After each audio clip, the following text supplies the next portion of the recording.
So I have to ask you, is Larry Bird misunderstood? I think so. Come on in here, let's talk about it.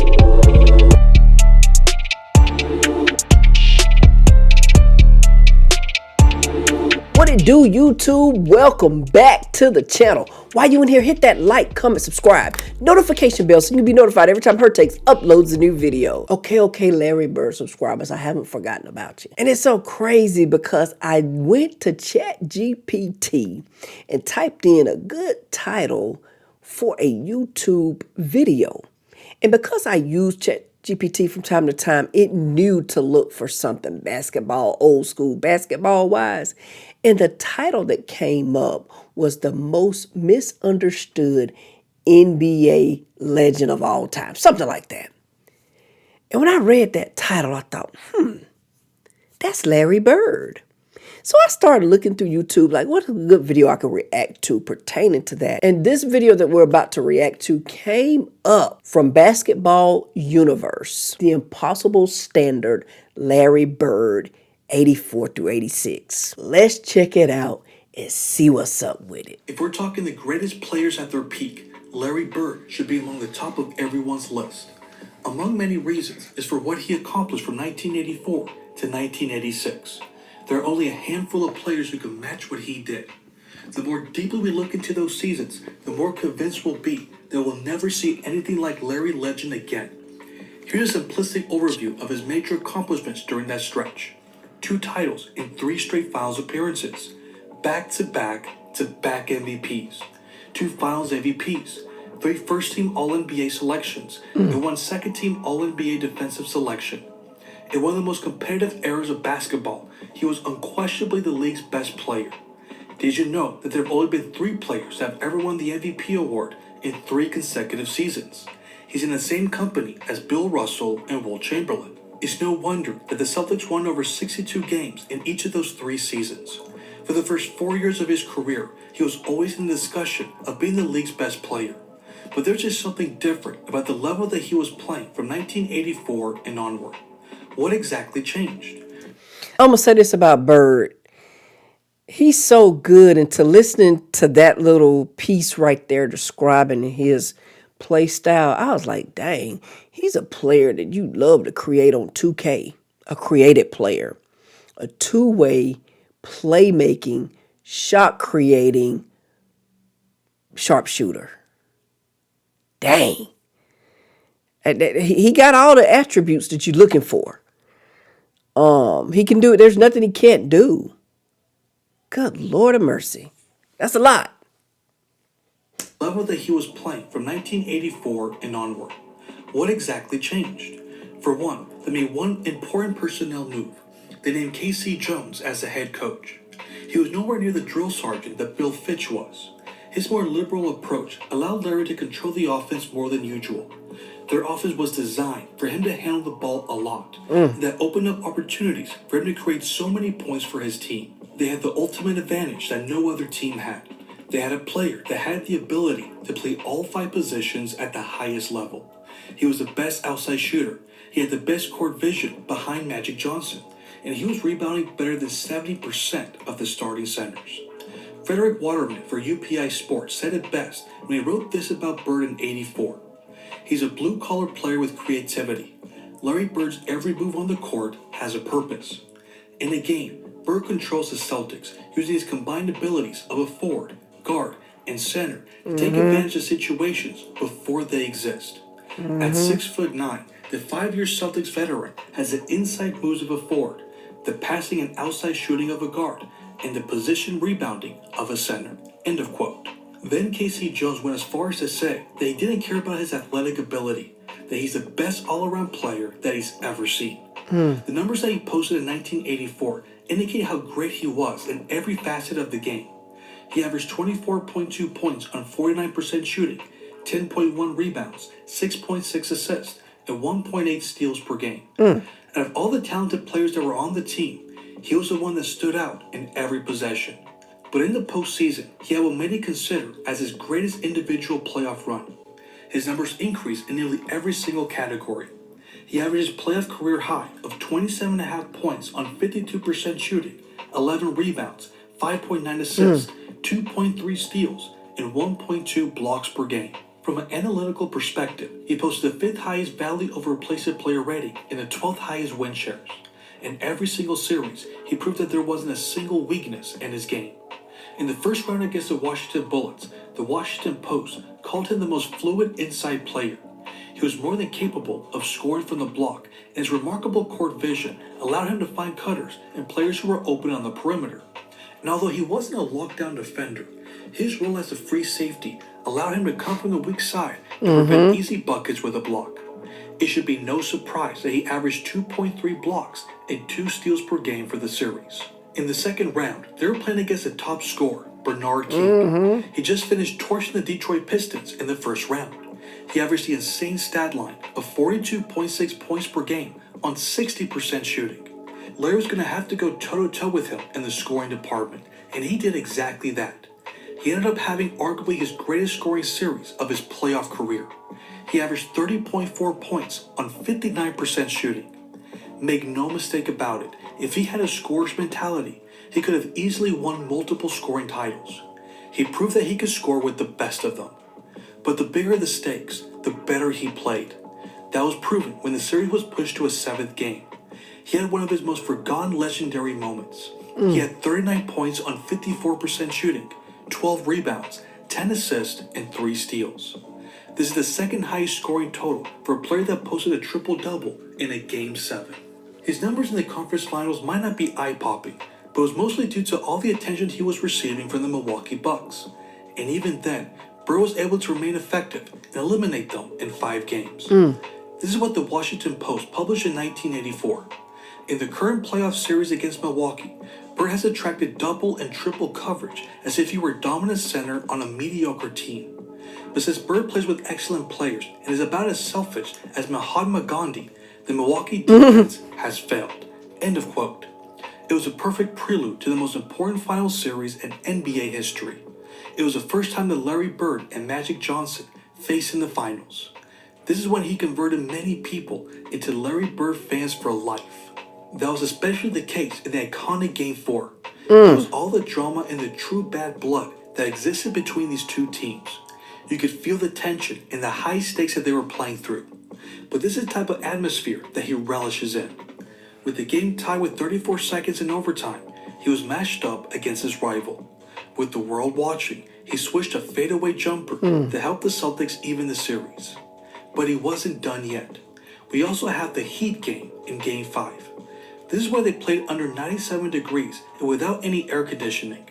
The scene of that game showed how uncomfortable the players were. You had Kareem sucking on oxygen. Robert Parrish was being treated for a leg cramp, and even one of the referees was sidelined because of dehydration. See, a lot of people was trying to say that the Celtics did that on purpose to get a mental edge over the Lakers, but as you can see, it affected the Celtics as well. But that's why I say, Larry Bird is one of the most misunderstood of all times because of stuff like that. They feel like the narratives was trying to be pushed that, they did dirty, underhanded stuff like that he was racist, like all kind of stuff about Bird that was being pushed back then. But I just thought about that. Treated for a leg cramp, and even one of the referees was sidelined because of dehydration. Larry Bird seemed to be the only one enjoying himself. He finished with 34 points on 75% shooting and 17 rebounds. Ladies and gentlemen, this is the most efficient scoring game of his playoff career. After the game, he shrugged off his performance by saying this: "It was harder than that back home in the summer." On the other hand, see, that would make people think that they did that on purpose. Kareem, one of the most efficient and greatest scorers of all time, finished the game with 19 points on 28% shooting. I'm telling you, Larry Bird was just different. When it was all said and done, he outpaced both teams in points and rebounds. In fact, he nearly averaged 6 more rebounds per game than Kareem did. With so many legendary players fighting for the title, he was unquestionably the best player. Let's review what he did in 1984. He won the MVP, Finals MVP. He led his team to the best record, had a monster Game 7 performance, a game winner in the finals, in an iconic finals performance. Blood on his jersey and everything. When they say you bleed for it, hey, there's the proof. Believe it or not, he was just getting started. In the 1984/85 season, he decided to completely take over the offense, and his game went to another stratosphere. His scoring average went up by 4.5 points, and he finished second in the league in scoring. It was the closest he ever got to winning the scoring title. What's even more impressive is that his shooting average went up by 3%, all while leading the NBA in minutes played. The secret to his success was that he shot every day, sometimes for as many as 5 hours. Then we have what KC Jones said about Bird's improvement. Practice and hard work. I've been around basketball for a long time, both as a player and a coach, and I've seen players come and go, but I've yet to find anyone who has Larry's determination or plays with more intensity. He's a student of the game and a perfectionist. End of quote. This was all reflected in the numbers. For the season, he averaged 28.7 points on 52% shooting, 10.5 rebounds, 6.6 assists, 1.6 steals, and 1.2 blocks per game. Wow. This is only the 8th time in league history that players average over 28 points, 10 rebounds, and 6 assists per game. Wow. The numbers are great, but what he was doing on the court was special. That's especially the case when the game was on the line. Against Portland, he made a follow-away jumper in the left corner as the buzzer sounded.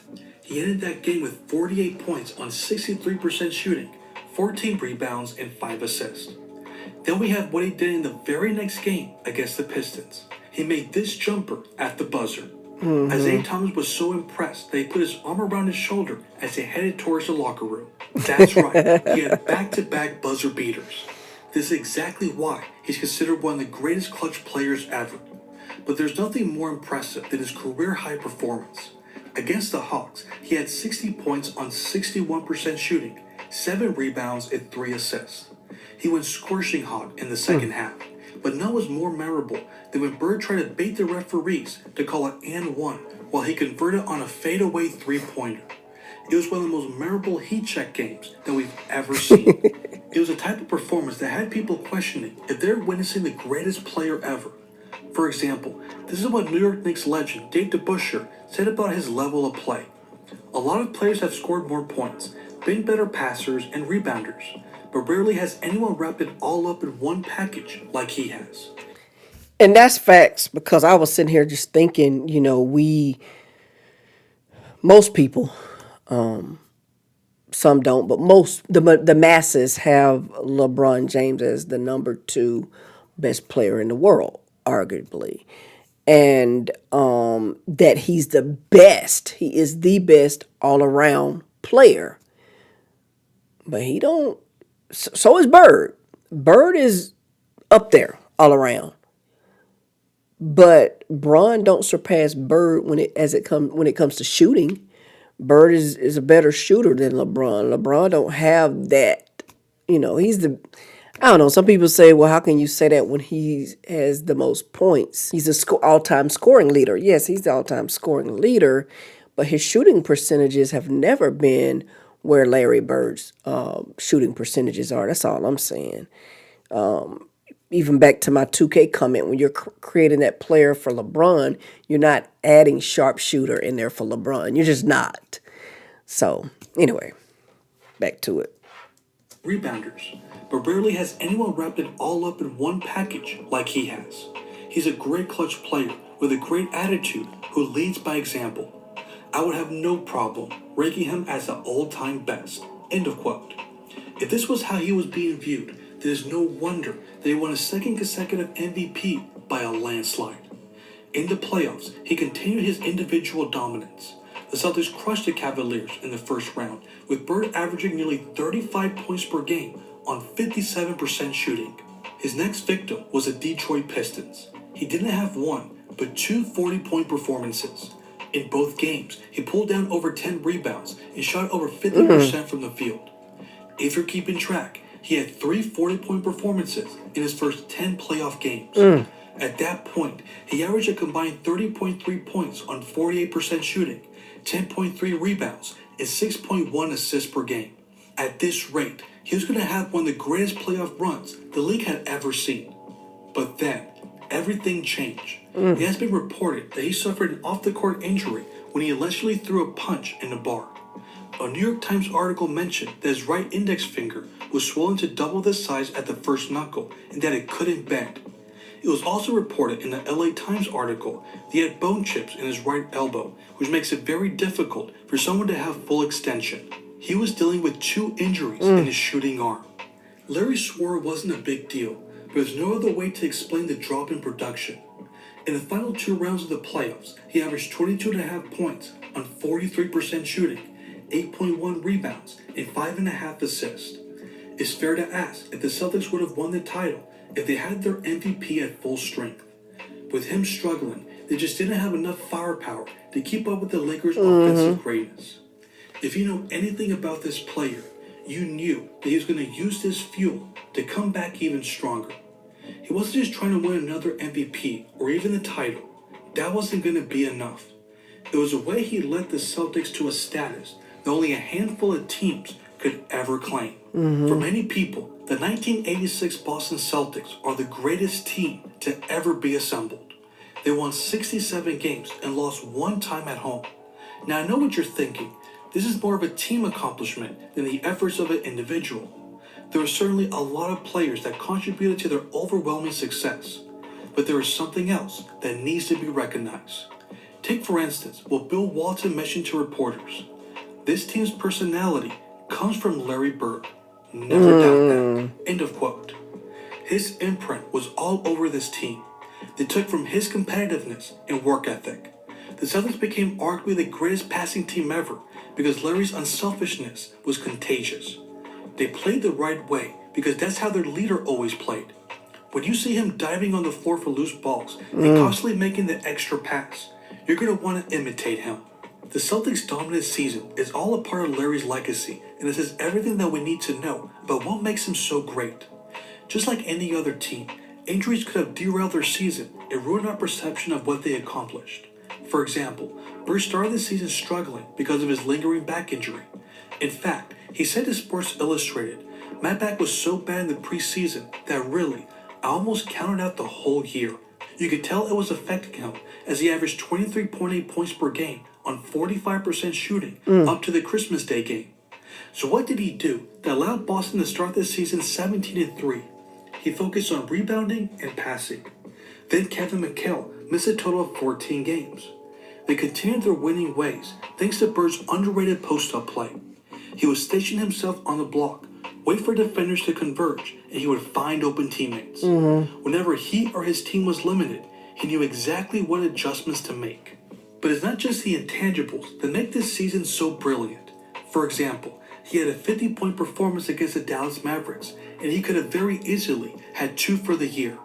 He scored 43 points on 71% shooting in just 29 minutes of play against the Cavaliers.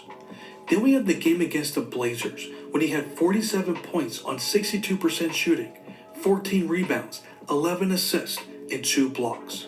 That also included his game-winning fadeaway that he had in overtime. Believe it or not, that wasn't the most impressive part of that game. 10 of his field goals were shot with his left hand. After this incredible performance, Portland's coach Jack Ramsey called him the greatest clutch player of all time. It's important to establish what people were saying about him during this legendary season. The word GOAT was being tossed around a lot. There was a Sports Illustrated article that year that referenced quotes from various highly regarded former players such as Jerry West, Bob Cousy, and Don Nelson, who all confirmed that his GOAT status was for real. But he needed to get it done in the playoffs, and he gave his greatest all-around postseason run. He averaged 25.9 points on 52% shooting, 9.3 rebounds, 8.2 assists, and 2.1 steals. Solid. He had a total of 3 triple-doubles, and he also had 5 different games where he shot over 60% from the field. He also averaged 41% from the 3 and 93% from the free throw. 60% from the field. Unheard of. That's right. He had a 50-40-90 shooting split for the entire postseason. He's only one of 3 title-winning players to ever accomplish this while starting for their teams. As you can see, the other 2 were just role players. Yeah. On their road to the finals, they only lost once. In Game 4 of the conference finals against the Bucks, Bird had a 17-point fourth quarter. He outscored Milwaukee in that period. He went scorching hot, and he made 4 3-pointers. After the game, Milwaukee coach Don Nelson said, "He's the best player ever. The Celtics play on a different level. Bird? Well, he's on his own level." But the New York Times took it to another level. They wrote this before the start of the finals: "He is playing as well as he has ever played." Among experts, there's little question anymore that Bird does more things better than anyone in history. End of quote. There's levels to this, and there's a reason why Larry Bird had a level named after him. You are going to find this by scrolling through the box score. You needed to watch him affect the game in every possible way. Take, for example, the final game of the year. It's Game 6 of the finals against the Houston Rockets. Legendary sports writer Bob Ryan explained it best when he wrote this for the Boston Globe. He didn't make every shot, or grab every rebound, or account for every assist, or make every steal, but he plugged himself in every conceivable aspect of the game to the extent that all the other players had to do was feed off his energy level. As far as his defensive efforts, the article continues saying, Bird was somehow or other playing Ronnie McRae, Ralph Sampson, Hakeem Olajuwon, Robert Reed, Lewis Lloyd, and every other Rocket. End of quote. It's a standard of play that few players have ever been able to meet. A team can only be as good as their best player. True. If the 1986 Celtics are considered by many as the greatest team of all time, then what does that say about Larry Bird? At this point of his career, he was simply untouchable. But what about you all? What do you remember the most about this 3-year stretch? Who else do you think could rival what he did from 1984 to 1986? Let me know in the comments. Truth be told, I mean, that was some good stuff. This is my second back-to-back video from Basketball Universe. I'm not sure which one I'll upload first, but both of them had me pretty much, I didn't say much during the video because he was giving some really, really good factual information. And I just wanted to take it all in. But just like with the other video, I'm going to say this. Larry Bird, for sure, he has what his makeup overall is unmatched. Even with LeBron James, you know, everybody, and even me included, have said that LeBron James is the best overall player ever. But you can't add shooting to that. So that kind of takes away from, but you can add the shooting to Larry Bird. The other thing is when you look at, like the other video that I just reacted to, when you look at the juggernaut teams, Larry has what it takes because his teams are better with or without him. You know, he can affect the game in every area. And with the likes of a LeBron James, if you pull him out of the LeBron James system, then the team crumbles. So he's never been on a juggernaut team because of that. And when I looked at that video as well, he had a clip in there with LeBron on the sideline yelling with Mario Chalmers. Like he got up like they was about to get active. And it's like, okay, that's not a good leader. I'm glad I watched it. And I do feel that Larry Bird is extremely underrated, overlooked in a lot of ways. And, you know, it's unfortunate because the talent is there. I do believe that the injuries is what did him in. I knocked him out of a lot of the conversations had it not been for the injuries and he had gotten more chips. We'd be talking different. Who would really be the GOAT had it not been for his injuries? But anyway, that's all I got. Don't forget to like, comment, subscribe to the channel if you're new. And as always, stay safe. On to the next one. Peace.